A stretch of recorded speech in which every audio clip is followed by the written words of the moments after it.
Hola, buenas tardes. Muchas gracias por la invitación y por el honor de acompañarlos en esta conferencia, tratando de hacer de moderador.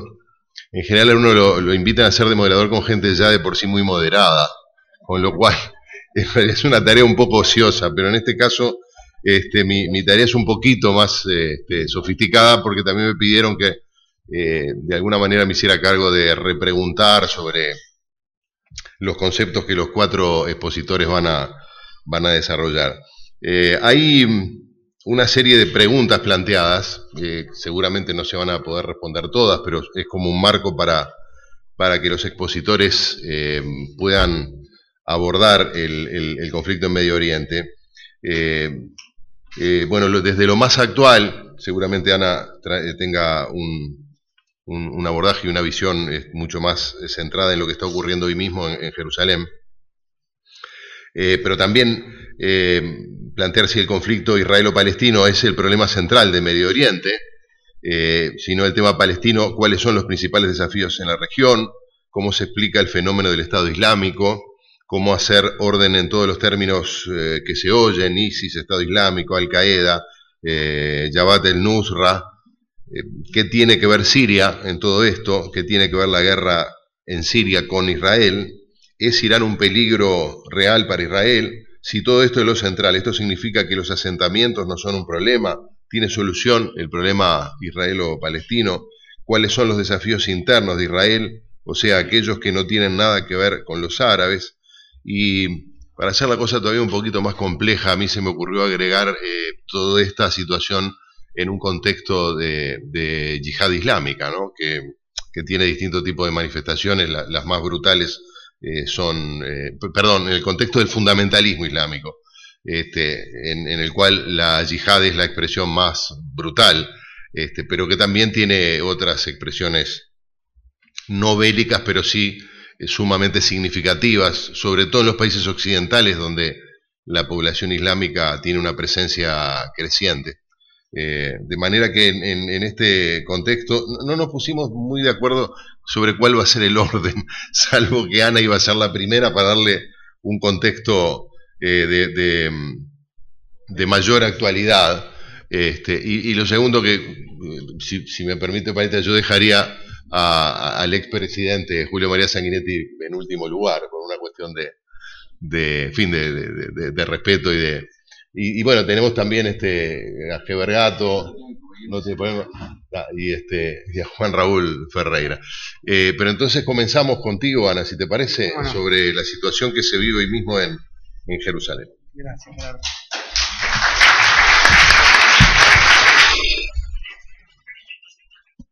Esto no es para atender llamadas de urgencia de Jerusalén, sino para poner el cronómetro, porque si no me robo todo el tiempo sin darme cuenta.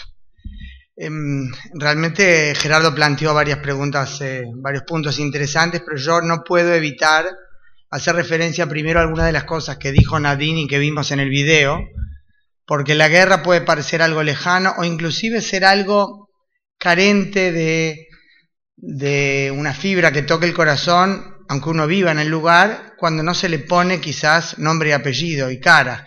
Yo veo el video y a la mayor parte de la gente la conozco personalmente. El que habló, el jefe del Consejo Regional Eshkol, viene a ser como el intendente de esa zona, argentino, Jaime Yelin, uno de cuyos hijos fue herido durante la guerra, se está recuperando, que empuja constantemente a transmitir el mensaje de que hay que seguir adelante y de que lo único que va a resolver realmente el problema, la diversidad de problemas con los que lidia la Franja de Gaza, es, como me dijo en una de las últimas entrevistas que hice allí durante la guerra, cuando entienda que pueden aprender mucho de nosotros o cooperar con nosotros para el cultivo de las papas y no gastar tanto en los túneles subterráneos que son solo para terrorismo. Un paréntesis de eso, uno de varios ejemplos. Uno de los 6 túneles descubiertos antes de la guerra, y fueron 32 los descubiertos y destruidos o parcialmente destruidos por el ejército ya durante la guerra, uno de los 6 descubiertos antes en los campos de Inashloyá, y el que apareció ahí, yo estuve adentro. Uno puede andar caminando adentro, es increíble la infraestructura que desarrollaron. Pues uno de esos túneles descubiertos el año pasado de 2,5 kilómetros, terminaba en los campos de Ein HaShloshá.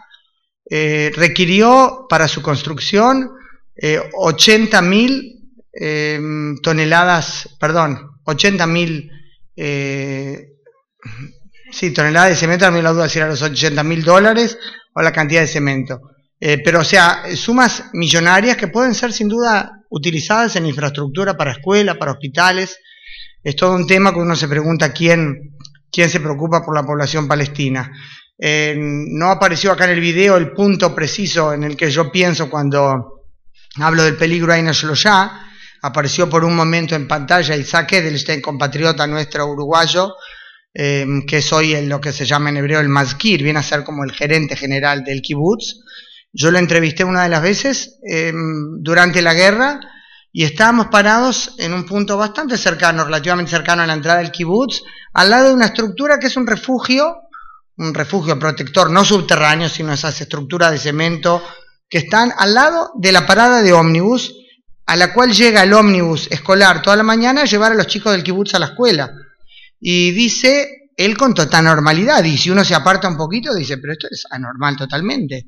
Hicieron esa estructura allí porque saben que los terroristas en general, conscientes de la hora en que los niños están en la calle, tiran los cohetes o los morteros, que es peor porque por la baja altura a la que vuelan suelen no ser detectados por el sistema de alarma, entonces de repente te impacta. Cuando están los niños esperando el ómnibus para ir a la escuela.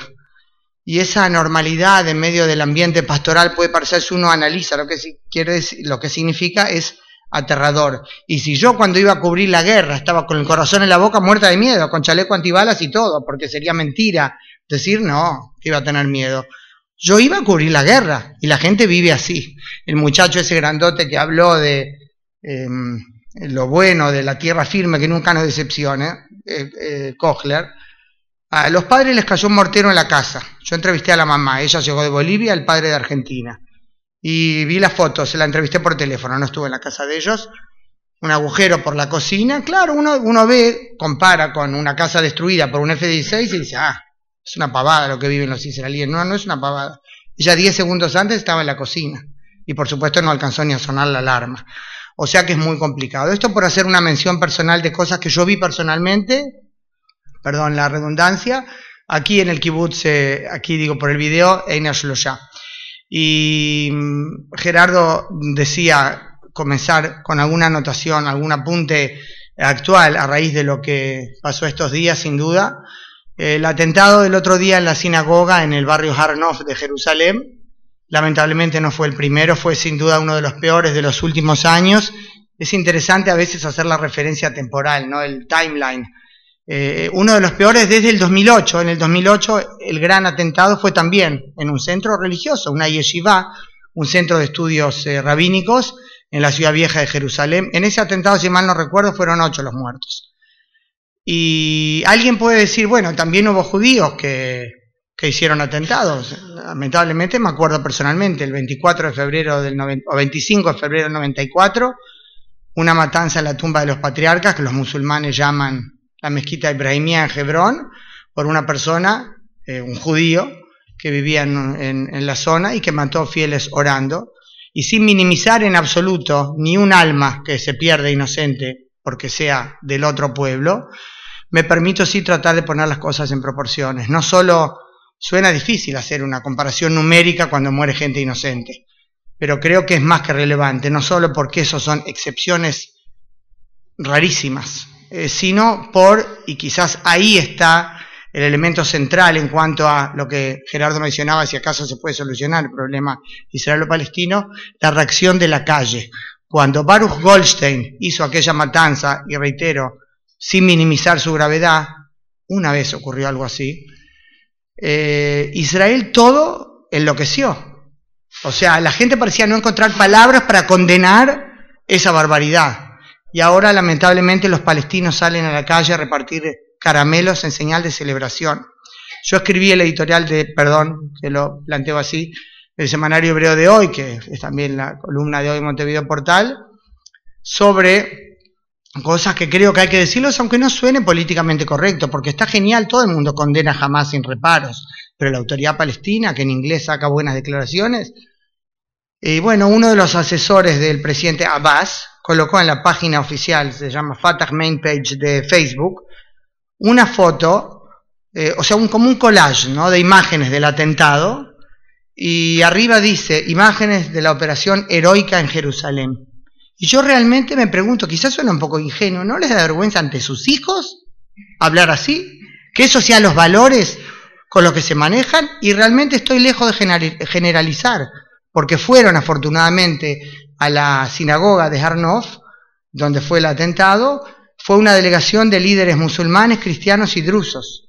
El patriarca latino de Jerusalén, o sea, el jefe de la Iglesia Católica en Jerusalén, Monseñor Fuad Tawal, es árabe. Y por supuesto que hay que destacar y hay que ser consciente de que existe gente así. Lamentablemente la pregunta que hay que hacer es quién lleva la voz cantante, y no son esa minoría. Hoy en Medio Oriente hay 430 millones de habitantes, evidentemente la enorme mayoría musulmanes, la enorme mayoría árabes, salvo los 75 millones de iraníes, persas, que no son árabes, sí musulmanes pero no árabes. Salió hoy una encuesta publicada, creo que hecha en Qatar, gran ejemplo, ahora salvo la camiseta de Suárez, no sale mucha cosa buena de allí. Una encuesta en un centro de estudios estratégicos, algo así es el nombre, según la cual el 85% de los árabes está en contra del Estado Islámico. Es un porcentaje interesante y bueno, ¿verdad?, de destacar. Ahora yo me pregunto, el 15% restante, ¿cuántos millones son? Y el problema es quién tiene la voz cantante y quién se anima a contrarrestar ese efecto. Y yo no pretendo que salgan a las calles, pero sí que se oiga una voz que dejen claro ante todo, ¿saben qué? No la vergüenza a nivel de valores, la tragedia en la que se suma a los pueblos árabes cuando esa es la actitud. Cuando empezó en ese momento, creo que ya nadie la llama así, la mal llamada primavera árabe, se pensaba primavera, ¿verdad? Primavera de Praga, claro, valor, la antítesis del autoritarismo, de las dictaduras, solo que se convirtió, en Israel se dice mucho, en un invierno islámico, ¿no? Cuando empezó esa serie de revoluciones, realmente la esperanza era que fuera por el camino de la lucha contra la opresión, contra la dictadura, contra todo lo que significaba el problema central de Oriente Medio. Y allí empezaron a aparecer artículos diversos en la prensa árabe, aún son una minoría, pero es un fenómeno interesante cómo se multiplicaron, dejando en claro, lo que nosotros sabíamos ya antes, algunos árabes y editorialistas diciéndolo explícitamente, que queda claro que el problema de Medio Oriente, contrariamente a lo que los gobiernos y regímenes árabes dijeron durante tanto tiempo a sus pueblos, no es Israel, sino porque se estaban sublevando para tirar abajo a esas dictaduras en las cuales vivían. Israel está atento al tema, yo estoy tratando de combinar los diferentes temas en esta primera presentación en términos generales. Israel está atento, tiene que estar atento a lo que está pasando con el fundamentalismo islámico, no ve como una amenaza inmediata a lo del califato islámico, que ya proclamó, ¿verdad?, que se extiende al norte de África, a los países del Golfo. Abu Bakr el-Baghdadi, el jefe, lo dijo en una grabación hace unos días. Israel sabe que ellos tienen ahora su problema interno, pero por ejemplo, uno de otros, que no es lo mismo que los del Estado Islámico, uno de los grupos islamistas en Siria, Jabhat el-Nusra, que son los que controlan la mayor parte de la frontera ahora entre Siria e Israel.